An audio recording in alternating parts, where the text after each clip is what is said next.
அன்பார்ந்த இறைமக்களே, இன்று நாம் சிந்திக்க இருக்கும் இறைவார்த்தை மத்தேயு அதிகாரம் 16 இறை வசனங்கள் 13 23 வரை. இயேசு சீடர்களை பார்த்து, நீங்கள் என்னை யாரென்று நினைக்கிறீர்கள் என்ற கேட்ட கேள்விக்கு பேதுரு ஒரு முக்கியமான பதிலை ஆணித்தரமாக கொடுக்கின்றார். நீர் மெஸ்ஸியா, வாழும் கடவுளின் மகன் என்ற ஞானம் நிறைந்த பதிலை கொடுக்கின்றார்.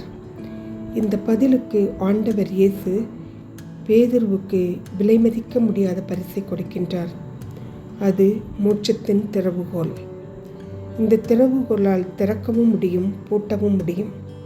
அந்த அளவுக்கு பேதுருவுக்கு இயேசு உரிமை கொடுக்கின்றார். திருச்சபையின் தலைவராக மாறும் பெரும் வாய்ப்பை பெறுகின்றார். இந்த நிகழ்வுகள் இயேசுவின் போதனையில் முக்கிய இடத்தை பெறுகின்றது, முக்கிய அம்சமாக மாறுகின்றது. இந்த நிகழ்வு நம் திருச்சபைக்கு வெறும் நற்செய்தியாக மாறுகின்றது. சரியானதை சரியான விதத்தில் சொல்வது தான் ஞானம். எனவேதான் பேதுரு இயேசுவிடமிருந்து ஞான பரிசை கொடையாக பெறுகின்றார்.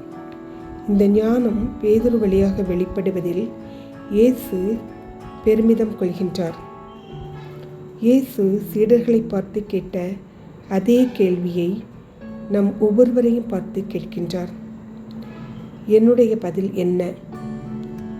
என் சிந்தனையில் ஓடிக்கொண்டிருக்கும் இயேசுவை நான் மறுக்கிறேனா?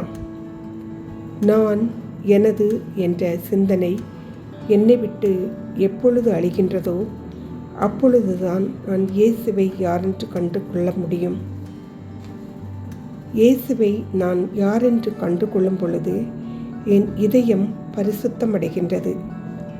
நான் இயேசுவை கண்டடைய அதில் நான் தீவிரமாக இறங்க வேண்டும்.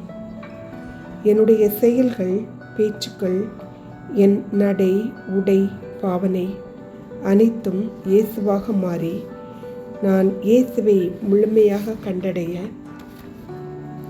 இயேசுவின் மதிப்பீடுகளை, அவரின் பரிசுத்தமான அன்பை, அகத்தில் நல்லெண்ணம் கொண்டவராக, மனதில் தூய்மை உள்ளவராக, மண்ணகப் பொருட்கள் அனைத்திலும் இருந்து என்னை விடுவித்து, நான் செய்யும் அனைத்திலும் கடவுள் என்னோடு இருக்கிறாரா என்று என் மனச்சான்று ஆய்வு செய்து இயேசுவை நான் யார் என்று கண்டுபிடிக்க வரம் தாரும்.